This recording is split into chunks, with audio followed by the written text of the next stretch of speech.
Hello, ladies and gentlemen. This is Playmore69, aka Michael, and this is the All in All Podcast, episode 12.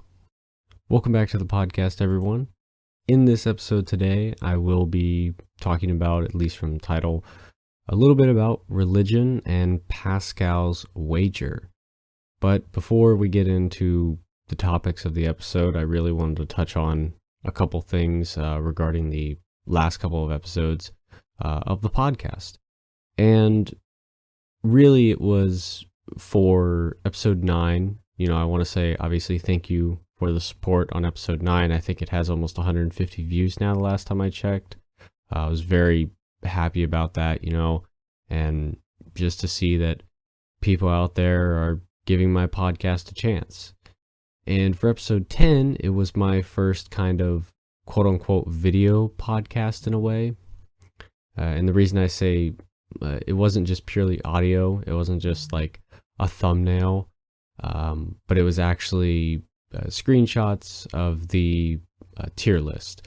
I didn't actually record it with OBS. I thought about it, but I wasn't sure how big the file was actually going to be.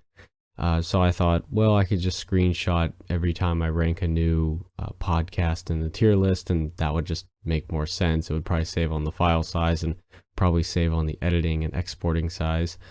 But the file actually turned out to be quite big, at least when you ran it through the editing software, I guess because it was turning it into a video, and it asked well, for how many frames per second do you want?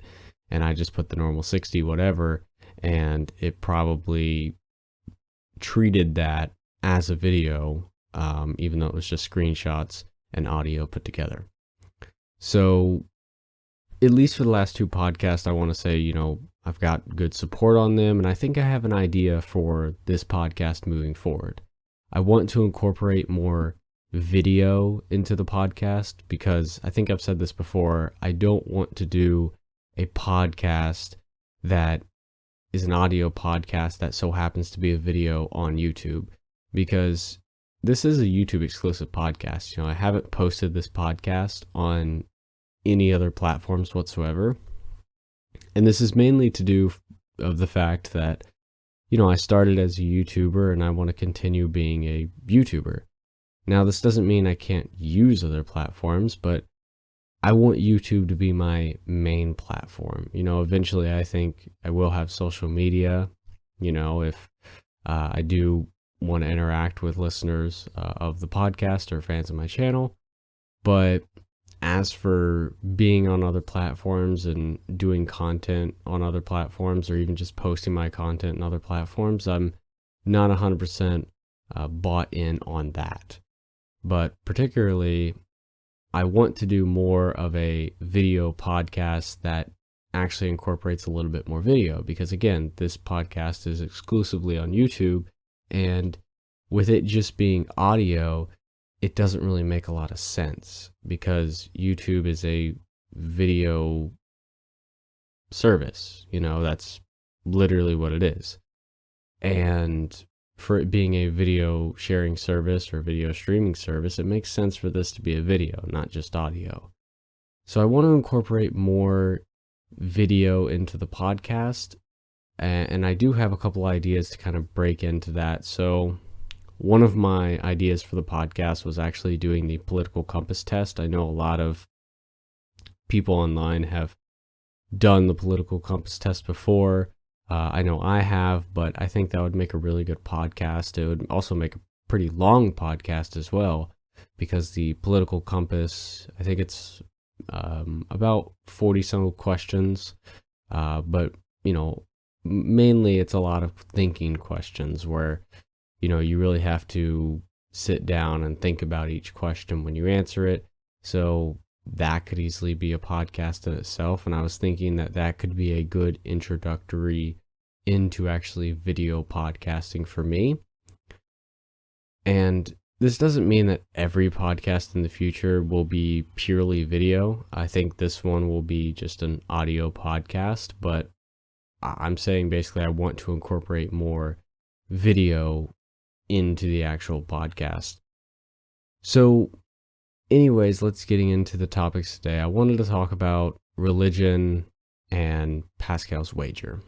So what really brought this up for me was I wanted to talk about more of a, I guess, deep topic on the podcast a little bit, because at least my past couple of episodes have been more, well, I don't want to say all over the place, but they've been like less deep. They've been like surface level type of just episodes.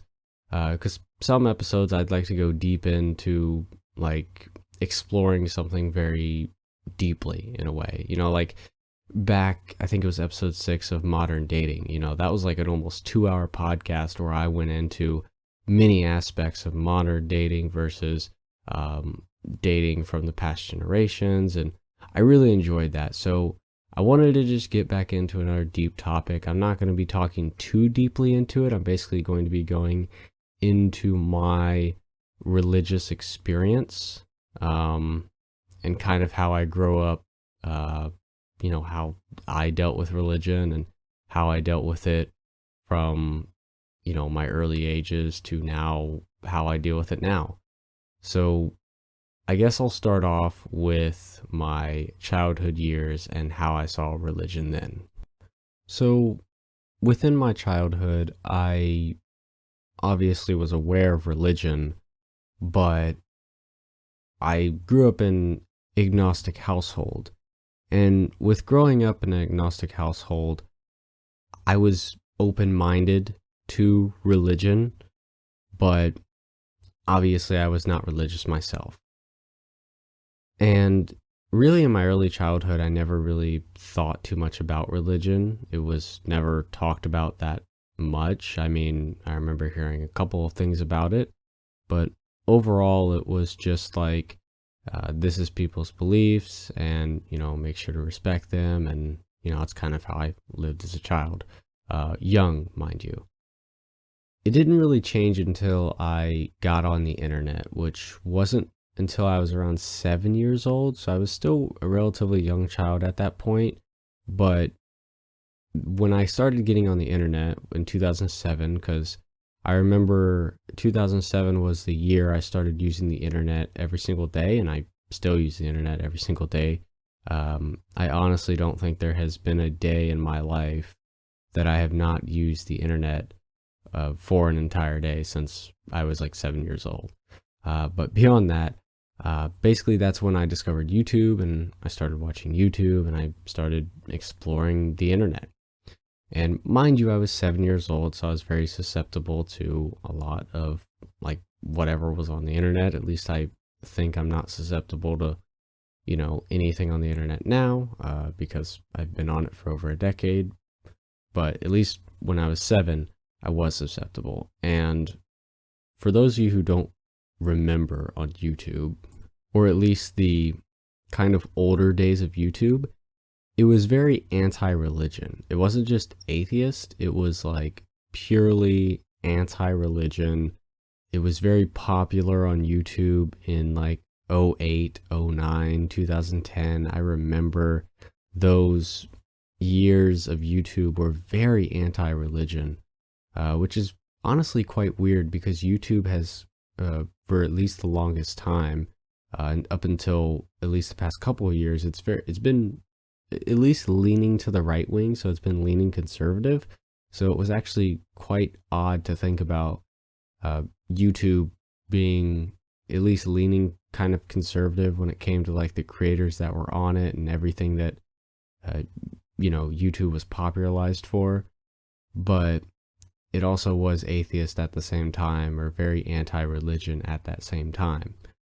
So with watching these videos and, looking at information, I was already agnostic, and I soon became, around 7, 8 years old, I think maybe around 8 or 9, but I became very anti-religious to the point I was debating religion. Now, at least I will try to give a piece of advice here. If you are trying to debate religion with science, you will fail pretty much all the time. And I know that I've lost,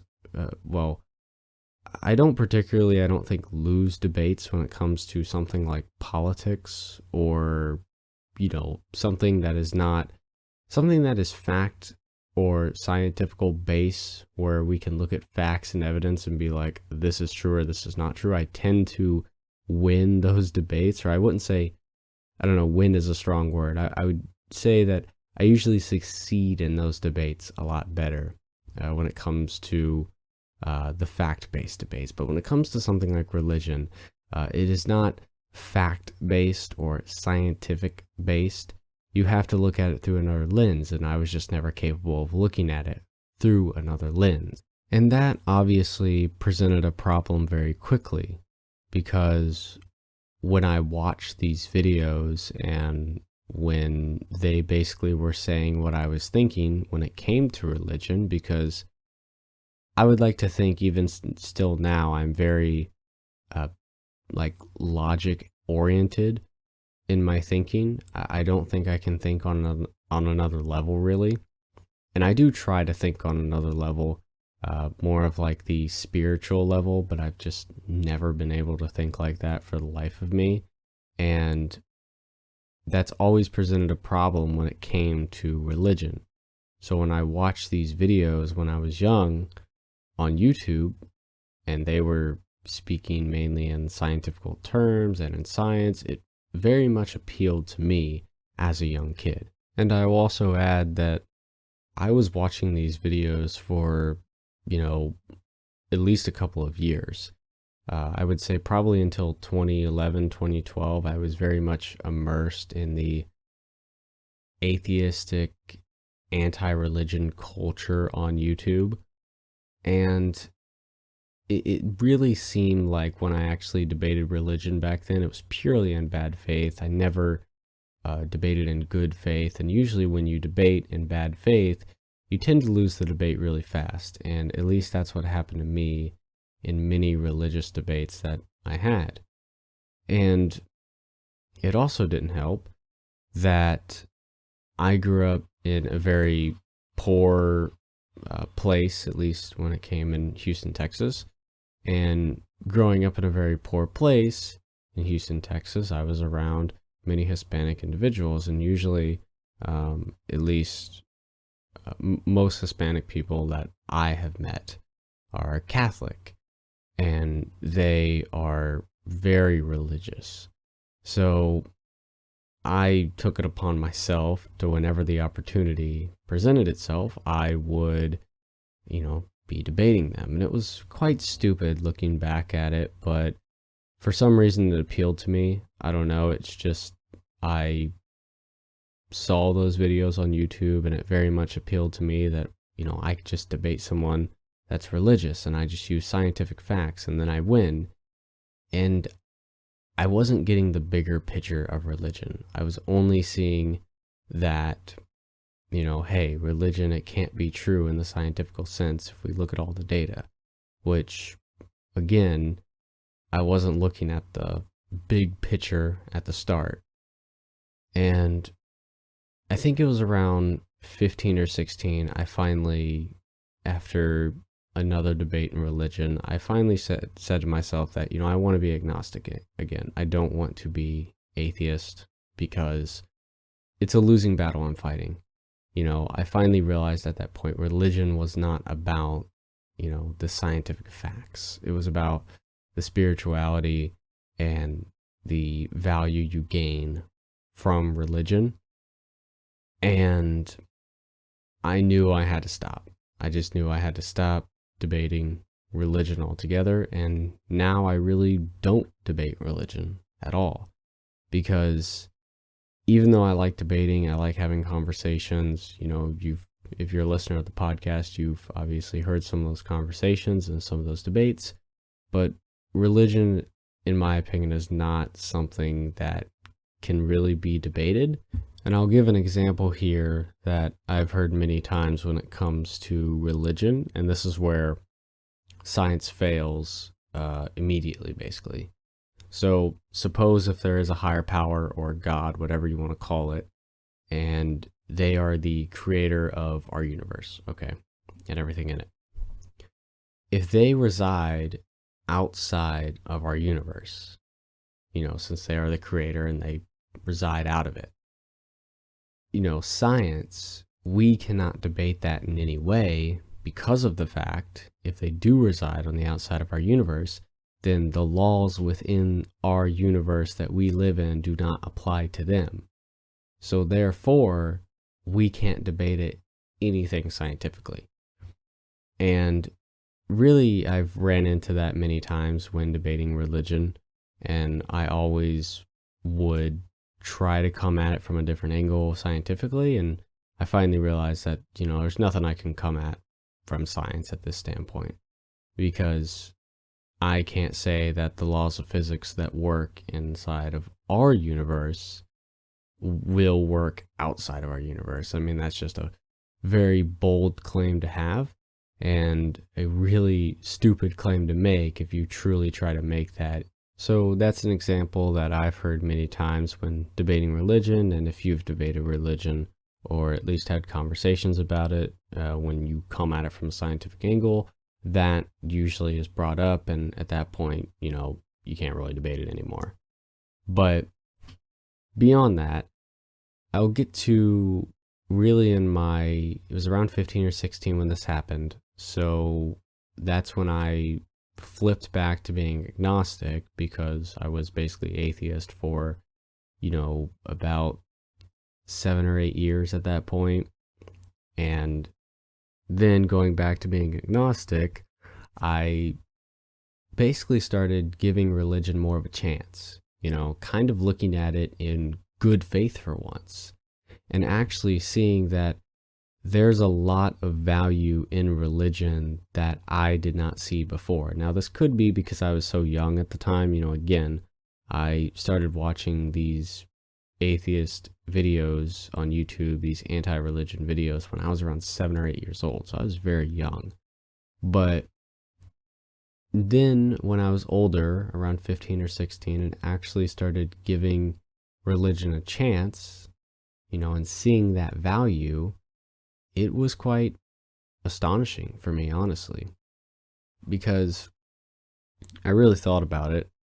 And, if you look at a religion so widespread as like Christianity or something like that, the fact that there are so many people around the world that do believe it, and the fact that they are all in different countries with different cultures and very much a different life. It is quite weird to me that they can all be, good people under their, Christian religion, and share those values and kind of had like the same outlook on life and God. That to me is just an insane fact. The fact that there are religions so widespread out there, and people come from all different walks of life, but still can share all the same values under that religion. And the value is there because of the fact that if a religion is that widespread and so many people from different walks of life can follow it, and it is giving them good values, a good moral system, then maybe believing in a giant flying spaghetti monster is actually a good thing. I mean, that kind of leads me into Pascal's wager in a way, because, I've read Pascal's wager. I will actually put a link in the description if you would like to do some reading on Pascal's wager. It's definitely an interesting read. But I see Pascal's wager as very important, because, it's basically like Pascal's wager is more of a hedging your bets in a way. It is if a man is rational, he should believe in God because he could be saved or whatever. But I kind of look at it in a different sense, because if you share, I don't know if you share or agree the values or ethical moral system of a religion, well, then believing in the God is not that hard. But if you don't, then believing in it will be hard. But I see it as, if there are many people out there that have a good moral framework and are good people objectively under your worldview, then being a believer in God of that religion is not so irrational whatsoever. Because even just believing in a giant flying spaghetti monster, that you could obviously say that as well, if it is giving you an objective, good moral framework that you can agree upon, then I don't think believing in God is so insane. Now, to go back to my more atheistic side, I don't think that there's a religion out there that I fully agree with in any way, but I can acknowledge as an agnostic person that there is a lot of value in religion, and if it puts people on the right path of life, meaning it gives them a good moral framework, it gives them good values to hold, and they become good people, well then I think you have to be a very insane person to not say that religion does have a lot of value. And to get back to Pascal's wager, it actually works in, the hedging your bets kind of way, where if a God or a higher power truly does exist, it could really work to your benefit. So I've actually posed this question to many pastors of Christianity that I've talked to. I think I've talked to about 3 or 4, and I've always posed this question to them just to see if they were all consistent. And this question goes, if there is a non-believer of Christianity, because these all were Christian pastors, and, let's say that they were a non-believer their entire life, but when it came to their deathbed and they prayed and they did in that moment truly believe the gospel and Jesus Christ died for our sins, and, he accepting Jesus and God into their heart, would they be saved? And apparently the answer is yes. All 4 of them said yes to this. And I guess from the first one, it was quite odd. I was like, okay, I bet if I ask another pastor, they would probably say no, but all 4 said yes. And they did say that it truly comes down to their belief. So if you truly believe that Jesus died for your sins and God is real and the gospels are real, well, then you can be saved. And I don't want to go into the entire Jordan Peterson religion kind of talk, because that's really a big criticism that I have of him, where he does talk about religion, but he talks about it so mystically. It's like when someone asked him does he believe in God, he'll be like, well, what do you mean by believe? And it's I just don't understand that about him. But Jordan Peterson critiques aside, I don't know how to define believe in that way, because all the pastors I asked have said it truly hinges on your belief. And I don't know if we could open someone's head and see if they truly believe. How do we even understand that? How can we test that? It really is an interesting thought experiment, though, when you truly look back at it and think that, you can be a non-believer of a religion, let's just say Christianity, because I'm standing on this topic because I know most about Christianity over many other religions. But if you can be truly a non-believer your entire life, and then on your deathbed, you truly believe, the gospel, Jesus Christ died for your sins, and God exists, well, then you would be saved. And to me, that's kind of like Pascal's wager really benefiting you because it's hedging your bets. You can live your life however you want to live it, for, the however many years you're alive. And then on your deathbed, you could say, okay, you know, truly believe in, whatever religion you think can save you in that way, or, really hedge your bets and start trying to believe in all the religions, but let's just stick with Christianity. And then you can just live your entire life how you want to live it. And then when the deathbed comes along, you simply truly believe. And as long as you believe, you will be saved. And that, to me, is, I guess, Pascal's wager being very powerful. I don't know if it could work in that way, but at least that question that I said, a couple minutes ago to all the pastors I've asked over the years, they have said, yes, you will be saved. Now, obviously, Pascal's wager is not 100% foolproof as a cheat code, because when thinking about this episode, I actually thought, well, getting to the deathbed and actually getting to that point is not the case for everyone, because a disaster could happen to you at any time throughout your life. Whether it kills you or, kills your brain activity or something like that. It does something to just incapacitate you. That's very possible.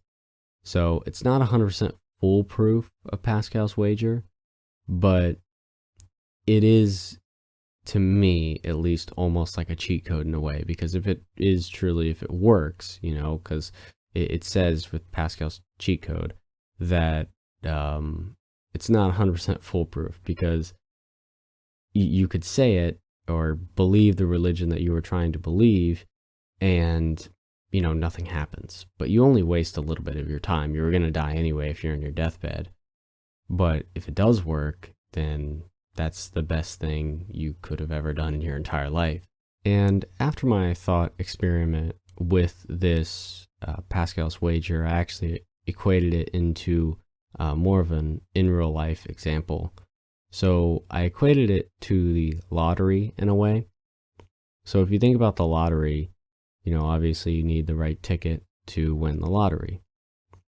So in the Pascal's wager sense, there's a lottery out there that if you win it, everything that you've ever wanted in life you get.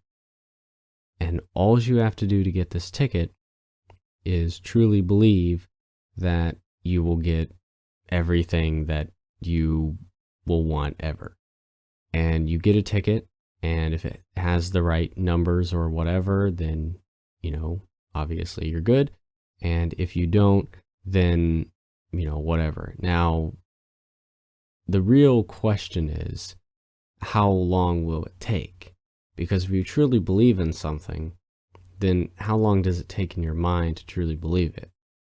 And that's kind of what I went back and forth with in my head, because at least with Christianity that I've seen, you can't just pray and you're good. It hinges on truly believing. And I don't know, does belief take 1 second? Because if it only takes 1 second, then, you have that ticket instantly. So it's totally worth your time. But if belief takes years and years of, trying to believe, well, then maybe it's not worth it, because you don't know if it's true at all. And, again, this is just a thought experiment, but I don't know if we can find empirical evidence that shows that, does this person actually believe in this religion, truly? That's something very hard to kind of explain or show.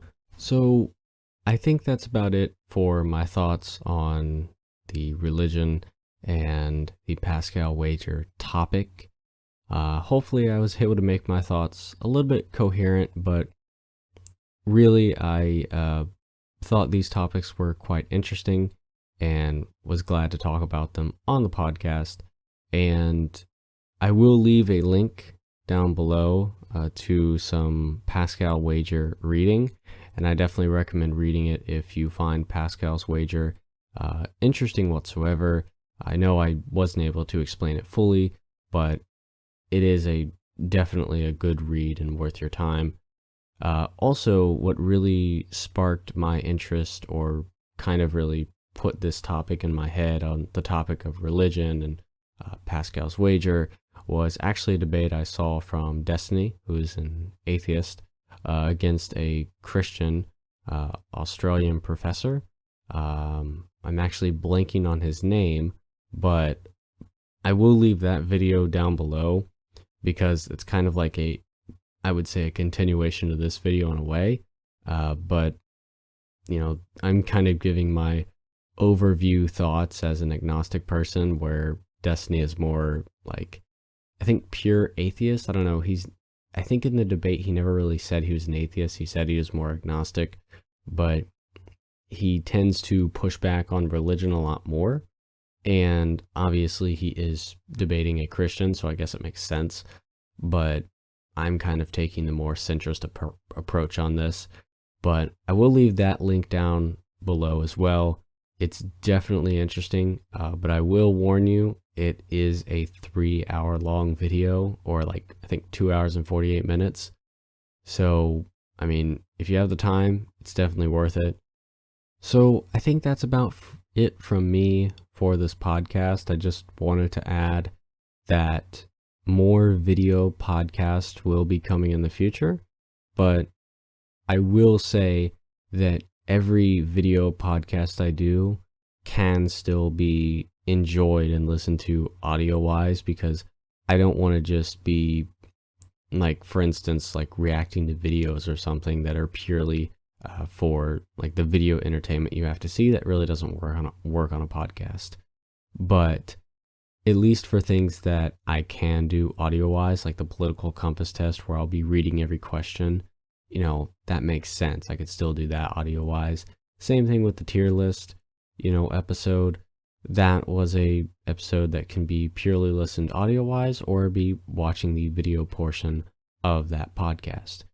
But I will be doing more video podcasts in the future. I just need to come up with more topics. Really, the only one I have so far is the political compass test.